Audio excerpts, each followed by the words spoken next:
इस दुनिया में हजारों कहानियां हैं, पर कुछ कहानियां सिर्फ सुनाई नहीं जाती, वो जी जाती है। यह कहानी शुरू होती है एक सवाल से, एक ऐसे सवाल से जिसने धरती पर मर्यादा पुरुषोत्तम राम के जन्म का रास्ता खोला। बहुत पुरानी बात है। समय अपनी रफ्तार से चल रहा था और तीनों लोक, स्वर्ग, पृथ्वी और पाताल अपनी अपनी सीमाओं में थे। उसी समय देवर्षि नारद अपने वीणा के सुरों के साथ तीनों लोकों में विचरण करते रहते थे। नारद जी सिर्फ देव ऋषि नहीं थे, वो सच के खोज में रहने वाले प्रश्नकर्ता थे। एक दिन नारद जी के मन में एक प्रश्न उठा, एक ऐसा प्रश्न जो उन्हें चैन से बैठने नहीं दे रहा था। नारद जी सोचते रहे, इस दुनिया में क्या कोई ऐसा व्यक्ति है जो हर परिस्थिति में धर्म पर टिका रहे? कोई जो ज्ञानवान हो पर घमंडी न हो, जो शक्तिशाली हो पर अन्यायी न हो, जो प्रेम भी जानता हो और त्याग भी, जो क्रोध में भी मर्यादा न तोड़े। नारद जी जानते थे यह सवाल आसान नहीं था। इसी प्रश्न के साथ वो ब्रह्मलोक पहुंचे, जहां स्वयं भगवान ब्रह्मा विराजमान थे। नारद जी ने ब्रह्मा जी को प्रणाम किया और अपना प्रश्न रखा, प्रभु, क्या पृथ्वी पर कोई ऐसा पुरुष है जो गुणों से पूर्ण हो और धर्म के पथ पर कभी न डगमगाए? ब्रह्मा जी मुस्कुराए। उन्होंने नारद जी की आंखों में देखा, जैसे जानते हो कि यह प्रश्न सिर्फ जिज्ञासा नहीं, भविष्य की आहट है। ब्रह्मा जी बोले, देवर्षि, तुम्हारा प्रश्न बहुत गहरा है। पृथ्वी पर ऐसा पुरुष अवश्य है और उसकी कहानी ही रामायण है। ब्रह्मा जी ने कहा, इस कथा को पहले ही ऋषि वाल्मीकि लिख चुके हैं, पर आज मैं तुम्हें उसका सार सुनाता हूं। इस दुनिया में क्या कोई ऐसा पुरुष है जो वीर भी हो, धर्म के प्रति अटल भी और हर जीव के लिए करुणा रखता हो? और यहीं से राम कथा का बीज बोया गया। ब्रह्मा जी बोले, जिस राम की तुम खोज कर रहे हो वो अभी पृथ्वी पर जन्म लेने वाले हैं। ब्रह्मा जी नारद जी को अयोध्या का वर्णन सुनाते हैं। सरयू नदी के तट पर बसा हुआ एक सुख शांति से भरा नगर अयोध्या। अयोध्या सिर्फ एक राजधानी नहीं थी, वो एक विचार थी। वहां के लोग सत्य, धर्म और कर्तव्य में विश्वास रखते थे। उस नगर के राजा थे दशरथ। राजा दशरथ वीर, न्यायप्रिय और प्रजाप्रेमी थे, पर उनके जीवन में एक कमी थी। उनके पास सब कुछ था, पर उत्तराधिकारी नहीं था। सालों बीत गए, पर राजमहल के आंगन में कभी किसी बालक की किलकारी नहीं गूंजी। दशरथ का मन अंदर से टूटने लगा था। राज्य मेरे पास है, पर मेरे बात कहूं, बिना पुत्रा के राज्य भी अनाथ हो जाता है। पुत्र कामना और यज्ञ का विचार। एक दिन दशरथ ने अपने गुरुओं और ऋषियों से सलाह ली। ऋषियों ने कहा, राजा जी, अगर आप पुत्र प्राप्ति चाहते हैं तो पुत्र कामेष्टि यज्ञ कराइए। दशरथ ने बिना देरी किए उस यज्ञ के लिए हाँ कह दी। यज्ञ का नेतृत्व किया ऋषि ऋष्यशृंग ने। यज्ञ और देवताओं की चिंता। जैसे ही यज्ञ आरंभ हुआ, स्वाहा, ओम वरुणया स्वाहा, ओम इंद्रया स्वाहा, ओम प्रजापतये स्वर्ग में देवताओं की चिंता बढ़ गई, क्योंकि उस समय रावण का अत्याचार अपने चरम पर था। रावण, जो ब्रह्मा से वरदान पा चुका था, देवताओं और ऋषियों को पराजित कर रहा था। देवता जानते थे रावण का अंत सिर्फ विष्णु के अवतार से ही संभव है। देवताओं ने मिलकर विष्णु से प्रार्थना की। विष्णु ने कहा, मैं पृथ्वी पर अवतार लूंगा, दशरथ के घर जन्म लेकर मैं रावण के अधर्म का अंत करूंगा। इसी निर्णय के साथ किस्मत का चक्र घूमने लगा। यज्ञ पूर्ण होने पर अग्नि देव प्रकट हुए। इस अमृत को रानियों को दो, तुम्हारे घर ऐसे पुत्रा जमेंगी जो धर्मा को संभालेंगे। दशरथ ने श्रद्धा के साथ पायस का वितरण किया। आने वाली कहानी की झलक। नारद जी यह सब सुन रहे थे और उनके हृदय में आनंद भर रहा था। ब्रह्मा जी बोले, देवर्षि, जल्द ही पृथ्वी पर 4 बालक जन्म लेंगे। उनमें से एक होगा मर्यादा पुरुषोत्तम राम। नारद जी ने वीणा उठाई और राम नाम का गुणगान करते हुए ब्रह्मलोक से प्रस्थान किया और पृथ्वी पर अयोध्या के राजमहल में एक नया सवेरा आने वाला था।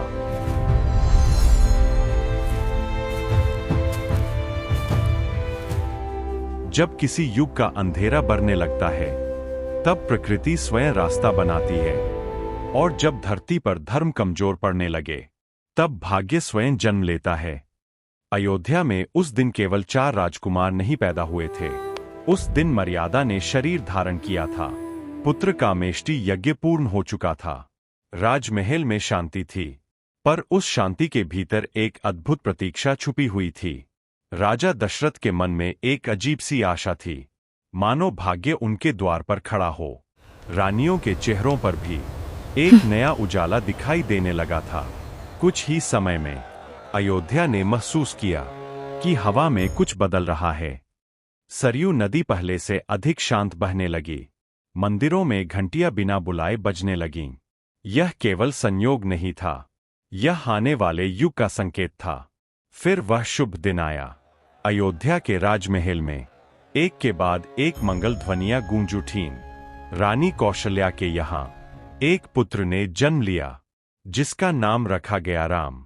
राम के चेहरे पर शांति थी, आंखों में गहराई और मुख पर अलग ही तेज।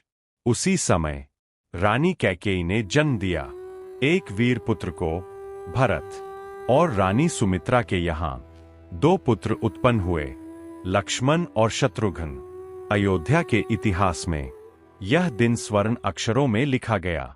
जैसे ही राजकुमारों के जन्म का समाचार फैला, पूरी अयोध्या उत्सव में डूब गई।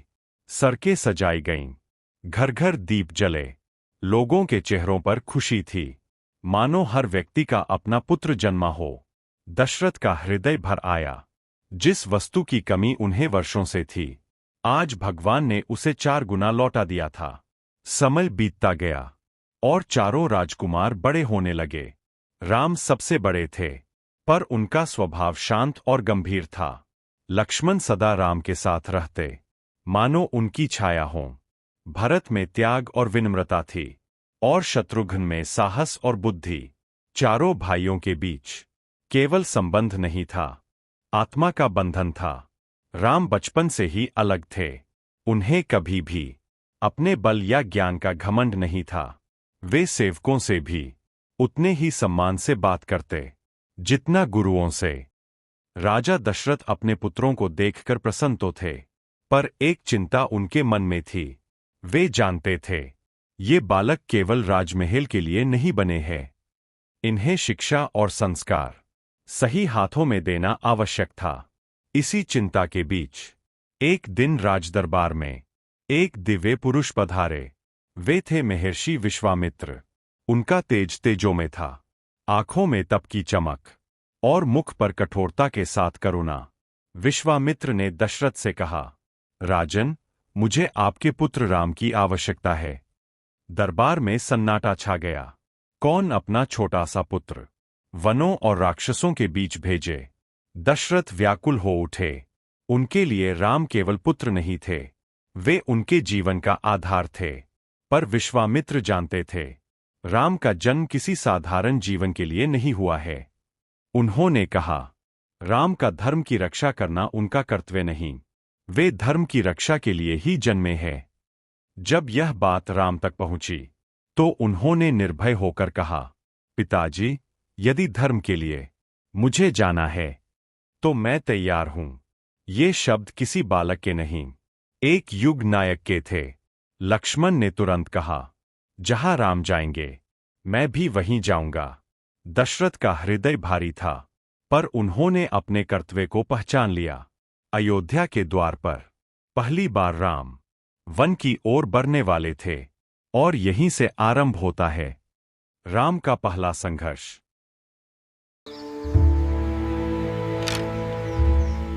हर महान कथा महलों से नहीं, वनों से शुरू होती है, और राम की कथा भी उसी दिन आगे बढ़ी जिस दिन उन्होंने पहली बार अयोध्या की सीमाएं पार कीं। सूर्य अभी पूरी तरह उगा भी नहीं था, कि अयोध्या के द्वार खुल चुके थे।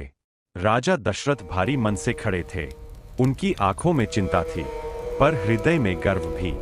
राम और लक्ष्मण साधारण वस्त्रों में महर्षि विश्वामित्र के साथ खड़े थे। यह कोई राजसी यात्रा नहीं थी, यह धर्म की परीक्षा थी। दशरथ राम के पास आए, बहुत कुछ कहना चाहते थे, पर शब्द साथ नहीं दे रहे थे। राम ने शांत स्वर में कहा, पिताजी, चिंता न करें, आपका पुत्र आपके आदेश पर चल रहा है। यह सुनकर दशरथ समझ गए, अब उनका पुत्र बालक नहीं रहा। जैसे ही राम ने अयोध्या की धरती छोड़ी, मानो पूरा नगर कुछ क्षण के लिए थम गया।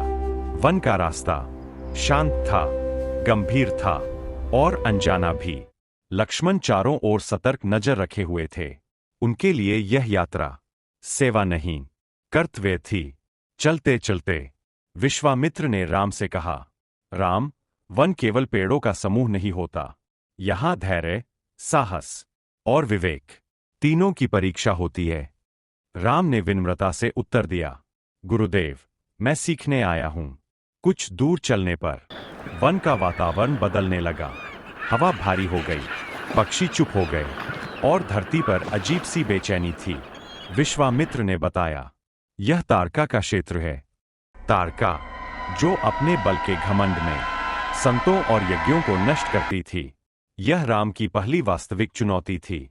राम ने धनुष उठाया, पर उनका मन डगमगाया।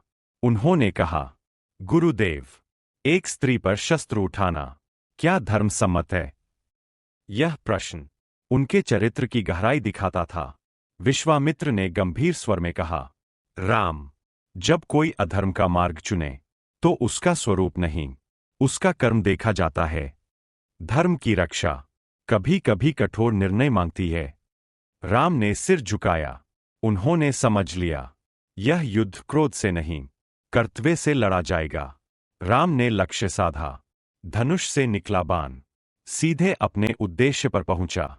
वन में फैला आतंक क्षण भर में शांत हो गया। यह राम का पहला युद्ध था और पहला प्रमाण कि वे केवल राजकुमार नहीं थे। वन की शांति। तारका के अंत के बाद वन में शांति लौट आई। ऋषिमुनियों ने राम और लक्ष्मण को आशीर्वाद दिया। विश्वामित्र के चेहरे पर संतोष था। उन्होंने देखा, भविष्य का मार्ग सही हाथों में है। विश्वामित्र ने कहा, राम, यह तो केवल आरंभ है, आगे और भी यज्ञ है और भी बाधाएं। राम शांत खड़े रहे। उनकी आंखों में डर नहीं था, केवल संकल्प था। वन के बीच तीनों आगे बढ़ते गए और दूर कहीं एक और यज्ञ रक्षा की प्रतीक्षा कर रहा था। तारका के वध के बाद वन में अजीब सी शांति फैल गई थी। वही वन जो पहले डर और अंधकार से भरा था, अब शांत और पवित्र लगने लगा। ऋषिमुनि जो लंबे समय से भय में जी रहे थे, अब खुले मन से यज्ञ करने लगे। उनके चेहरों पर राहत और आंखों में कृतज्ञता साफ दिखाई दे रही थी। महर्षि विश्वामित्र यह सब ध्यान से देख रहे थे। उनके मन में यह विश्वास और गहरा हो गया कि राम साधारण नहीं है। एक दिन विश्वामित्र ने राम और लक्ष्मण को अपने पास बुलाया। उन्होंने गंभीर स्वर में कहा, राम, अब समय आ गया है कि तुम अपने वास्तविक कर्तव्य के लिए तैयार हो। राम ने विनम्रता से सिर झुका दिया। लक्ष्मण शांत भाव से उनके पास खड़े रहे। विश्वामित्र जानते थे कि आने वाले समय में राम को केवल बल नहीं, बल्कि दिव्य ज्ञान और अस्त्रों की आवश्यकता होगी। वन के एक पवित्र स्थान पर सभी ऋषि एकत्र हुए। हवन की अग्नि प्रज्वलित की गई। मंत्रों के उच्चारण के साथ वातावरण गंभीर और दिव्य हो गया। महर्षि विश्वामित्र ने राम को एक एक करके दिव्य अस्त्रों का ज्ञान देना शुरू किया। उन्होंने बताया कि अस्त्र केवल युद्ध के लिए नहीं होते, बल्कि उनका उपयोग धर्म की रक्षा के लिए होता है। राम पूरे ध्यान से हर मंत्र को सुनते और समझते रहे। उनकी आंखों में कोई घमंड नहीं था, केवल जिम्मेदारी और समझ थी। लक्ष्मण भी उतने ही ध्यान से यह सब देख रहे थे। वे जानते थे कि उनका कार्य राम की रक्षा करना है। वे हर समय सतर्क रहते, जैसे कोई छाया अपने स्वामी के साथ रहती है। विश्वामित्र ने लक्ष्मण की निष्ठा को भी पहचाना। उन्होंने मन ही मन लक्ष्मण को आशीर्वाद दिया। जब शिक्षा पूरी हुई तो सभी ऋषि आगे आए। उन्होंने राम को आशीर्वाद दिया और कहा, आज हमें लग रहा है कि अधर्म का अंत निश्चित है। वन में वर्षों बाद हंसी और शांति लौट आई थी। यज्ञ बिना किसी बाधा के पूर्ण हुए। इसी समय विश्वामित्र ने एक और बात कही। उन्होंने बताया कि मिथिला में एक महान यज्ञ होने वाला है। उस यज्ञ में अनेक राजा और योद्धा आमंत्रित है। विश्वामित्र चाहते थे कि राम और लक्ष्मण उनके साथ मिथिला चलें। राम ने बिना किसी संकोच के कहा, गुरुदेव, जहां आप ले चलें वहीं हमारा मार्ग है। अगली सुबह वन में हलचल थी। ऋषिमुनि विदाई की तैयारी कर रहे थे। वन, जो अब शांति से भरा था, मानो राम को धन्यवाद दे रहा हो।